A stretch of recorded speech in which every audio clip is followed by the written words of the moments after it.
First time ng aming Jensen Pero Guwapo dati nakaubos na ako, pero maghugas. baso lang. O, baso lang. Ito ngayon, first time na ang plato.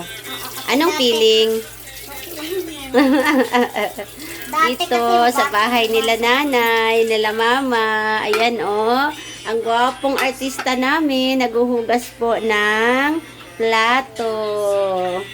Smile nga, may pogi. Mamaya kakanta ka ha, magbibideo tayo doon sa dagat. Magbibideo siya doon sa dagat. Oh, first time talaga maghugas ng plato. Napakasipag. Kahit hindi pa niya masyadong abot yung hugasan, guys. Oh, tignan nyo. Abot na niya pala. Abot na pala. Hindi kailangang pumatong si Jensen.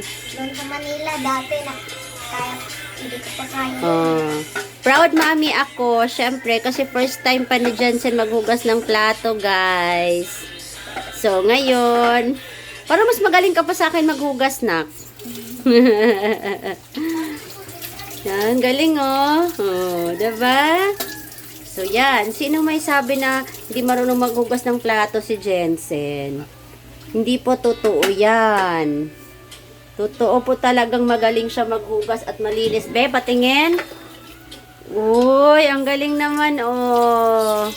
Ang galing naman yung doblehan mo siya ng ano ha, ng banlaw.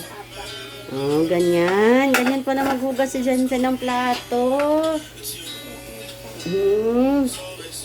Oh. Ayan.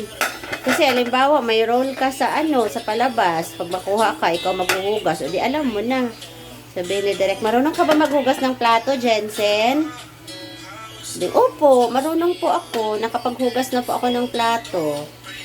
So, dahil marunong na si Jensen maghugas ka, sa sunod, hindi na lang si Kuya DJ at Kuya JD. May turn na rin si Jensen, pero pag hindi lang masyado marami yung hugasin. No? Breakfast, ganyan, pag lunch.